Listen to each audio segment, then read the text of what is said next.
Welcome to stock study market অ্যানালিসিসের নতুন ভিডিওতে আপনাদের সবাইকে স্বাগতম। আজকের মার্কেটে নিফটি ব্যাঙ্ক নিফটিতে একটা মুভমেন্ট আমরা দেখেছি পজিটিভ সাইডে, বাট নিফটিতে যতটা পজিটিভ সাইডে মুভমেন্ট হয়েছিল লাস্ট 30 মিনিট বা লাস্ট 45 মিনিটে মার্কেটে একটা ফল এসছে। ব্যাঙ্ক নিফটিতে একটা ভালো মুভমেন্ট, একটা পজিটিভ সাইডে মুভমেন্ট আমরা দেখেছিলাম। গতকাল অ্যানালিসিস ভিডিওতে আমি আপনাদের সঙ্গে শেয়ার করেছিলাম যে ব্যাঙ্ক নিফটিকে যদি আমরা দেখি, ব্যাঙ্ক নিফটি একটা ইম্পর্টেন্ট পয়েন্ট হচ্ছে এটা যে ব্যাঙ্ক নিফটি তার লাস্ট 4-5 দিনের যে রেঞ্জ ছিল সেই 4-5 দিনের রেঞ্জ ব্যাঙ্ক নিফটি ব্রেক করেছিল এবং আগামীকাল মানে গতকাল আমি আপনাদের সঙ্গে শেয়ার করেছিলাম যে আগামীকাল এখানে এক্সপায়ারি আছে। তো এক্সপায়ারি দিনে একটা মুভমেন্ট পজিটিভ সাইডে আসতে পারে এবং সেখানে এক্সপেকটেশন ছিল 51,000 পর্যন্ত ব্যাঙ্ক নিফটি উপরের দিকে মুভমেন্ট হতে পারে। বাট আজকে আমরা দেখেছি ব্যাঙ্ক নিফটি অলমোস্ট 52,000 লেভেল পর্যন্ত একটা মুভমেন্ট দেখিয়েছে। এই যে মুভমেন্টটা ব্যাঙ্ক নিফটিতে হয়েছে, এখানে 2-3টে ব্যাঙ্কিং স্টকের কন্ট্রিবিউশনের জন্য এই মুভমেন্ট হয়েছে। আর নিফটিতে যদি ওভারঅল মার্কেটে দেখি, যদি ব্রডার মার্কেটে যদি আমরা দেখি, ব্রডার মার্কেটে আমরা দেখি, দ্যাট মিনস ওভারঅল মার্কেটের সিচুয়েশান যদি আমরা দেখি, ওভারঅল মার্কেটে কিন্তু বাইং সাইডের স্টক কম ছিল, সেলিং সাইডের স্টক বেশি ছিল। এবং নিফটির যে স্টক তার মধ্যে ব্যাঙ্কিং কিছু স্টক যেগুলো এইচডিএফসি ব্যাঙ্ক, ঠিক আছে, Kotak Mahindra bank, ICICI bank, এইসব স্টকের পজিটিভ সাইডে মুভমেন্ট হওয়ার জন্যই ব্যাঙ্ক নিফটিতে পজিটিভ সাইডে মুভমেন্ট হয়েছে। বাট নিফটির যে স্টকগুলো কন্ট্রিবিউশন আছে আদার দ্যান আইটি সেক্টরে কিছুটা পজিটিভ সাইডে মুভমেন্ট হয়েছে। এছাড়া বাকি যে সেক্টরগুলো ছিল সে বাকি সেক্টরগুলো কিন্তু পজিটিভ সাইডে মুভমেন্ট হয়নি। তো তার জন্য নিফটি যদি আমরা দেখি, ওভারঅল নিফটি মুভমেন্ট কিন্তু আজকে নেগেটিভ সাইডেই হয়েছে, নিফটিতে পজিটিভ সাইডে মুভমেন্ট হয়নি। বাট নিফটি একটু উপরের দিকে মুভমেন্ট দেখিয়েছে এবং উপরের দিকে এখান থেকে আমাদের টার্গেট ছিল গতকাল অ্যানালিসিস ভিডিওতে, খুব বড় মুভমেন্ট আমি এক্সপেক্ট করছি না, কিন্তু উপরের দিকে নিফটি 23,700 পর্যন্ত মুভমেন্ট দেখাতে পারে যদি হাইকে ব্রেক করে। তো আজকে আমরা দেখেছি উপরের দিকে একটা মুভমেন্ট এসছে, বাট অলমোস্ট 23,670 লেভেল পর্যন্ত নিফটিতে মুভমেন্ট হয়েছে। বাট নিফটিতে কিন্তু কন্ট্রিবিউশন ছিল না। ওভারঅল মার্কেটে যদি ব্রেথ দেখি, দ্যাট মিনস ব্রডার মার্কেটে কিন্তু মুভমেন্ট ছিল না। অনলি ব্যাঙ্ক নিফটিতে একটা পজিটিভ সাইডে মুভমেন্ট আমরা দেখেছি এবং দুর্দান্ত মুভমেন্ট ব্যাঙ্ক নিফটিতে ছিল। এবং এই ব্যাঙ্ক নিফটির দেখুন এখান থেকে রেঞ্জ ব্রেক করেছে এবং ব্যাঙ্ক নিফটিতে যে মুভমেন্ট হয়েছে এর যদি আমরা কারণ খুঁজতে যাই, এর যদি আমরা কারণ খুঁজি, কারণ কী আছে, কারণটা কি? তার কারণ হচ্ছে ম্যাক্সিমাম এখানে যে কল রাইটার যারা ছিলেন মার্কেটে, ঠিক আছে, যেহেতু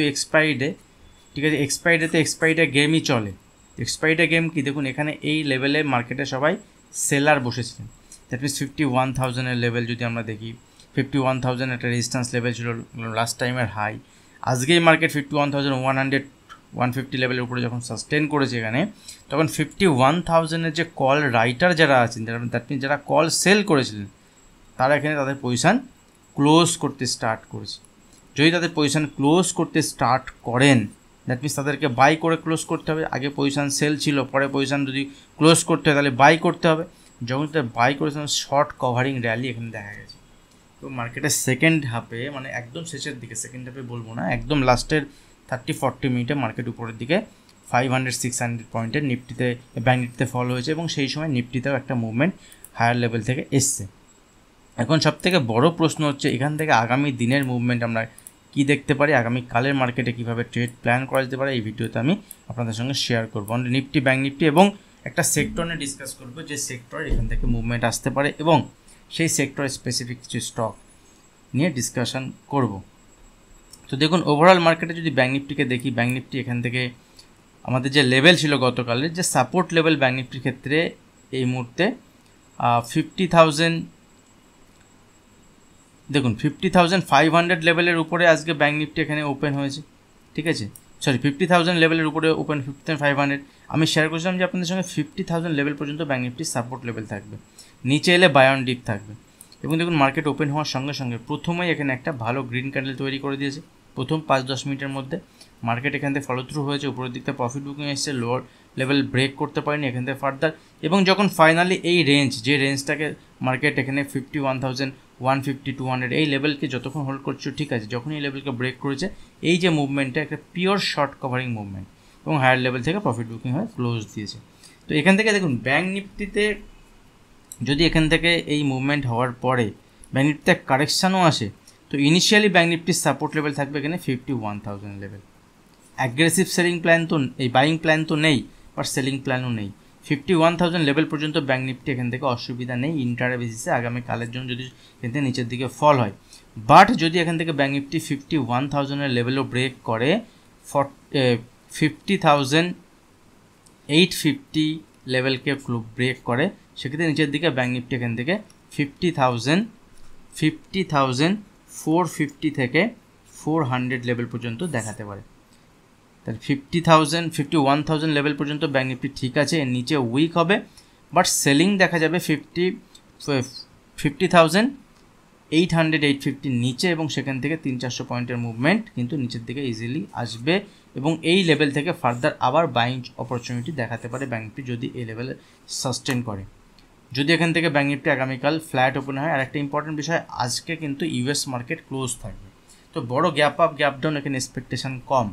তো যদি এখানে ফ্ল্যাট ওপেন হওয়ার পরে মার্কেট উপরের দিকে মুভমেন্ট হয় নিফটিতে, সেক্ষেত্রে যতক্ষণ না পর্যন্ত ব্যাঙ্ক নিফটিতে 52,000 লেভেল ব্রেক না করছে, ততক্ষণ পর্যন্ত ব্যাঙ্ক নিফটিতে কোনো বাইং সাইডে বড় প্ল্যান নেই। যদি 52,000 লেভেল ফার্দার ব্রেক করে উপরের দিকে আবার 500 থেকে 700 পয়েন্টের মুভমেন্ট দেখা যেতে পারে। আদারওয়াইজ নিচে এলে বাই অন ডিপ থাকবে, এবং এখান থেকে দেখুন একটা ট্রেন লাইন আপনি প্লট করে নিতে পারেন। যতক্ষণ এই 51,200, 150 এই লেভেলকে হোল্ড করছে তো ঠিক আছে, এর নিচে থাকলে কিন্তু উইক হতে স্টার্ট করবে, এবং 51,000 থেকে এখান থেকে 50,850 150 পয়েন্টের রেঞ্জ সাপোর্ট লেভেল থাকবে। এই লেভেল ব্রেক করলে এখান থেকে ভালো প্ল্যান করা যাবে। রোজ বড় বড় প্রফিট হয় না, আপনাকে অপরচুনিস্টিক হয়ে মার্কেটে থাকতে হয়, ছোটো ছোটো প্রফিটে আপনাকে বুক করতে হবে, এবং যখনই অপরচুনিটি দেবে মার্কেট তখন আপনাকে কাজ করতে হবে। আপনাকে আগে থেকে প্রি প্ল্যান করে যদি রাখেন, সেই সেট আপে হয় না মার্কেটকে আপনাকে বুঝতে হবে আগে, সেক্ষেত্রে আপনি সেখান থেকে সঠিক উপায়ে কাজ করতে পারবেন। কারণ আমি গতকাল আপনাদের সঙ্গে শেয়ার করেছিলাম যে 51,000 পর্যন্ত লেভেল আমি মার্কেটে আসতে পারি, এসছে, টাইম স্পেন্ড করেছে, এখানে কতবার রেজিস্ট্যান্স ফেস করেছে, দেন ফাইনালি যখন এই লেভেলকে ব্রেক করেছে, আবার এখান থেকে কিন্তু 51,000 লেভেল ব্রেক করার পরে 51,200 লেভেল ব্রেক করার পরে 700 পয়েন্টের মুভমেন্ট আবার মার্কেট দেখিয়েছে। তো এখান থেকে যদি কেউ বাইং পজিশান নেন, আজকের এক্সপায়ারি না যদি নেক্সট এক্সপায়ারি, দেখুন একটা ক্যান্ডেল 5 মিনিট এরকম নেই যে ক্যান্ডেলটা তার প্রিভিয়াস ক্যান্ডেলের লোকে ব্রেক করে তার নিচে ক্লোজ দিচ্ছে, ততক্ষণ পর্যন্ত আপনি এখানে হোল্ড করতে পারেন ইজিলি। তো সেক্ষেত্রে ছোটো কোয়ান্টিটি থাকলে আপনি এটা করতে পারবেন, বড় কোয়ান্টিটি থাকলে আপনি পারবেন না। অপোজিট সাইড যদি ট্রেড নিয়ে এভারেজ করতে যান, সেক্ষেত্রে আপনার লসই হবে। তো যাই হোক, যদি আমি এখানে নিফটির ক্ষেত্রে দেখি, নিফটিতে আজকে যে পজিশনে ক্লোজ দিয়েছে নিফটি যখন লাস্টে মার্কেটে ফল এসছে, তখন নিফটিতেই বেশি ফল এসছে ব্যাঙ্ক থেকেও। এবং এখান থেকে নিফটির ক্ষেত্রে ইম্পর্টেন্ট লেভেল কি থাকবে, দেখুন নিফটি 23,500 থেকে 23,000 এখানে 420 এই লেভেল সাপোর্ট লেভেল, এই লেভেল পর্যন্ত নিফটি সাপোর্ট লেভেল, ঠিক আছে। এবং যদি এই নিফটি এই লেভেলে হোল্ড করে ফার্দার উপরের দিকে মুভমেন্ট আসতে পারে, এবং সেক্ষেত্রে দেখুন নিফটিতে এই মুভমেন্টটা যেটা ব্যাঙ্ক নিফটি এসছে, এটা আগে চলে এসছে, এবং যদি নিফটি এই লেভেলে সাপোর্ট নিয়ে উপরের দিকে যায়, সেক্ষেত্রে 23,600 থেকে 660, 23,650 থেকে 670 লেভেল যদি ব্রেক করে, দেন উপরের দিকে মুভমেন্ট আমরা দেখতে পারি। আদারওয়াইজ এই রেঞ্জের মধ্যে থাকলে ছোটোখাটো কোয়ান্টিটিতে ট্রেড প্ল্যান করা যেতে পারে, বড়ো কোয়ান্টিটিতে ট্রেড প্ল্যান নেই। দেখুন নিচের দিক থেকে যদি কোনো বাউন্সে যদি কোনো ছোটোখাটো গ্যাপ ডাউন ওপেন হয় বা অল্প পজিটিভ ওপেন হওয়ার পরে যদি দেখেন এখানে আইটি সেক্টর যদি নিফটিকে সাপোর্ট করে, আইটি স্টকস যেগুলো আছে সেগুলো যদি সাপোর্ট করে, তবে নিফটি এখানে পজিটিভ সাইডে মুভমেন্ট আমরা দেখতে পারি। এবং আইটি স্টক যে ইন্ডেক্স আমি আপনাদের সঙ্গে ডিসকাস করবো, শেয়ার করেছিলাম, সেটা হচ্ছে নিফটি আইটি ইন্ডেক্স। দেখুন নিফটি আইটি ইন্ডেক্সকে যদি দেখি 3-4 দিন এখানে মুভমেন্ট হয়েছিল বাজেটের এই ইলেকশনের সময়, রেজাল্টের পরে এখানে কিন্তু মুভমেন্ট পজিটিভ সাইড আসার পরে এখান থেকে যদি আমরা পরে বলতে পারবো যে এখানে পোল অ্যান্ড ফ্ল্যাগ প্যাটার্ন তৈরি হয়ে এখান থেকে ব্রেকআউট হয়েছে। তো ফার্দার এখান থেকে কিন্তু এরকম একটা প্যাটার্ন তৈরি হতে পারে। প্যাটার্ন তৈরি হওয়ার পরে ডিসকাস করা অনেক সোজা, বাট প্যাটার্ন তৈরি হওয়ার সময় যদি আপনি এটাকে অবজার্ভ করেন, দেখুন এখানে একটা পোল, এখানে একটা ফ্ল্যাগ, তো এই ধরনের প্যাটার্ন, মানে এখানে সিম্পল পোল অ্যান্ড ফ্ল্যাগ আপনি নাও বলতে পারেন, বাজার এখানে গিয়ে এসছে, সেখানে টাইম স্পেন্ড করছে, কিছুটা সময় কাটাচ্ছে, দেন যদি এই লেভেলকে ব্রেক করে এখান থেকে আইটি স্টক, দেন এখান থেকে কিন্তু পজিটিভ সাইডে 3 to 5% মুভমেন্ট দেখাতে পারে। সেক্ষেত্রে বিভিন্ন যে আইটি স্টকগুলো আছে, সেই আইটি স্টকগুলোর আপনি নজর দিতে পারেন, কারণ নিফটি যদি এখান থেকে উপরের দিকে মুভমেন্ট হতে হয়, সেক্ষেত্রে এই আইটি স্টক যেগুলো আছে, এই আইটি স্টকগুলোর মুভমেন্ট হবে, তবে নিফটি এখান থেকে পজিটিভ সাইডে মুভমেন্ট দেখাবে। সেক্ষেত্রে যদি আমি স্টক দেখি এখান থেকে ইনফোসিস 1500-র উপরে যতক্ষণ পর্যন্ত ইনফোসিস এখানে হোল্ড করছে, ততক্ষণ পর্যন্ত ঠিক আছে। 1500 নিচে যদি ইনফোসিস আসে এবং 1480 নিচের ইনফোসিস যদি আসে, সেক্ষেত্রে 1480 নিচে ইনফোসিস উইক থাকবে, সেলিং সাইডে প্ল্যান করা যেতে পারে। বাট 1500-এর উপরে যতক্ষণ ইনফোসিস আছে, এখানে বাইং সাইডে প্ল্যান করা যেতে পারে, উপরের দিয়ে কিন্তু এখান থেকে একটা পজিটিভ সাইডে মুভমেন্ট দেখাতে পারে। সঙ্গে সঙ্গে যদি আমরা উইপ্রোকে দেখি, দেখুন উইপ্রো চার্ট আরও ভালো লাগছে এখান থেকে, এবং উইপ্রো দেখুন এখান থেকে যে রেঞ্জ বানিয়েছিল সেই রেঞ্জকে ব্রেকও করেছে। তো উইপ্রোতে এখান থেকে একটা পজিটিভ সাইডে মুভমেন্ট আসতে পারে। ছোটো স্টপ লসের বেসিসে আপনি ট্রেড প্ল্যান করতে পারেন এখান থেকে পজিটিভ সাইডে স্টকের মুভমেন্টের জন্য, সেক্ষেত্রে ছোটো স্টপ লসের বেসিসে কাজ করা যেতে পারে। সুইং পজিশনাল ইন্টারডে যেভাবে কাজ করতে পারেন, আপনার যেমন নলেজ আছে তার বেসিসে আপনি এখানে কাজ করতে পারেন। স্টক আমি আপনাদের সঙ্গে শেয়ার করছি কয়েকটা, এবং এর সঙ্গে সঙ্গে যদি HCL টেক স্টকটা দেখি, দেখুন একই রকম চার্ট প্যাটার্ন, লোয়ার লেভেল থেকে এখান থেকে মুভমেন্ট হয়েছে, এসে উপরের লেভেলে কনসোলিডেশন হচ্ছে। তো এই স্টকটিও নজরে রাখুন, যদি এখান থেকে ব্রেকআউট হয় উপরের দিকে পজিটিভ সাইডে মুভমেন্ট হতে পারে। এছাড়াও যে মিড ক্যাপ IT স্টক আছে সেগুলোর উপর নজর রাখতে পারেন। দেখুন অনেকেরই বিষয় থাকে যে ইন্ডেক্সগুলোর মধ্যে যদি আগামীকালের জন্য, যেহেতু নিফটির এক্সপায়ারি আছে আগামীকাল, তো আগামীকাল নিফটির এক্সপায়ারিতে এক্সপেকটেশন যে লেভেল আমি আপনাদের সঙ্গে শেয়ার করলাম, সেই লেভেলের বেসিসে আপনি কাজ করতে পারেন। এবং সেকেন্ড হাফে 12:30 1টার পরে যেদিকে মুভমেন্ট হয় ইন্ডেক্সে, সেদিকে একটা ট্রেন্ডিং মুভমেন্ট কিন্তু আসতে পারে। তো নিফটিতে পজিটিভ সাইডে মুভমেন্ট তখনই পসিবল যদি IT স্টকের, IT ইন্ডেক্সের যদি সাপোর্ট আসে, হেভিওয়েটের যে IT ইন্ডেক্স। TCS-এর খুব বেশি ভালো লাগছে না চার্ট প্যাটার্ন এখানে, কিন্তু TCS আজ যদি আগামীকাল যদি এখান থেকে গ্যাপ ওপেন হয়ে উপরের দিকে মুভমেন্ট হয়, সেক্ষেত্রে মুভমেন্ট দেখাতে পারে। বাট বাকি যে IT স্টকগুলো আমি দেখালাম আপনাদের সঙ্গে, স্টকগুলো আপনি নজরে রাখতে পারেন। TCS-এর এখান থেকে যদি দেখি এই রেঞ্জকে ব্রেক করেছে, TCS উপরের দিকে মুভমেন্ট হতে গেলে কিন্তু 3840 3850-এর উপরে স্টকের মুভমেন্ট হলে তবে পজিটিভ সাইডে ভাবা যেতে পারে। দেখুন আজকে নিফটিতে যে নেগেটিভ সাইডে মুভমেন্ট হচ্ছে, তার পিছনে একটা বড় কন্ট্রিবিউশন হচ্ছে এই রিলায়েন্সের কিন্তু উপরের লেভেল থেকে একটা ফল এসছে। দেখুন ফিনান্সিয়াল যে ইন্ডেক্স আছে, নিফটি ফিনান্সিয়াল সেক্টর যেটা আছে নিফটি ফাইন্যান্স, সেটা অলমোস্ট ব্যাঙ্ক নিফটিরই মতো। আমি এখানে মিড ক্যাপ যে সিলেক্ট আছে, মিড সিলেক্ট, সেটা নিয়ে একটুখানি আপনাদের লেভেল শেয়ার করে দেবো। অনেকে মিড ক্যাপ সিলেক্টেড ট্রেড করেন। আর আবারও বলছি, আমি 26 পর্যন্ত খুবই বিজি থাকবো, শিডিউলের মধ্যে আছি। তো 26-এর পরের থেকে আপনাদের রেগুলার বেসিসে আবার ভিডিও দেওয়ার চেষ্টা করব, যদি আপনাদের ভিডিও ভালো লাগে। আপনাদের ভিডিও ভালো লাগলে অবশ্যই ভিডিওতে লাইক করবেন, আপনার কমেন্ট মতামত আপনারা কমেন্টের মাধ্যমে জানাবেন, কমেন্ট করবেন, এবং পারলে ভিডিও শেয়ার করবেন। আরও সেক্ষেত্রে অনেক মানুষের কাছে এই ভিডিও পৌঁছাবে, তারাও এখান থেকে হেল্পফুল হবে, উপকৃত হবে।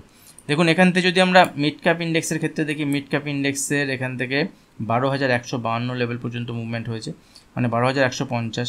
আজকে মিড ক্যাপ ইন্ডেক্স 12,000-এর কাছে ক্লোজ দিয়েছে। যতক্ষণ 12,000-এর উপরে আছে ঠিক আছে, যদি নিচের দিকে আসে এখান থেকে নিচের দিকে 11,750 পর্যন্ত মিড ক্যাপ ইন্ডেক্স এখান থেকে নিচের দিকে মুভমেন্ট দেখাতে পারে। যদি এখান থেকে মিড ক্যাপ ইন্ডেক্স 11,900 লেভেলকে ব্রেক করে, এখান থেকে 150 পয়েন্টের মুভমেন্ট নিচের দিকে ওপেন হতে পারে। উপরের দিকে ফার্দার মুভমেন্ট হতে গেলে 12,160 লেভেলকে যদি ব্রেক করে, উপরে টাইম স্পেন্ড করে, সময় কাটায় দেন, উপরের দিকে আবার ফার্দার মুভমেন্ট হতে পারে। বাট উপরের দিকে এক্সপেকটেশন কম। যদি এখান থেকে নিচের দিকে আসে, সেক্ষেত্রে আবার এখানে টাইম স্পেন্ড করে যদি আবার উপরের দিকে মুভমেন্ট হয়, সেক্ষেত্রে ভাবা যাবে। বাট এই মুহূর্তে উপরের দিকে আমি এক্সপেক্ট করছি না।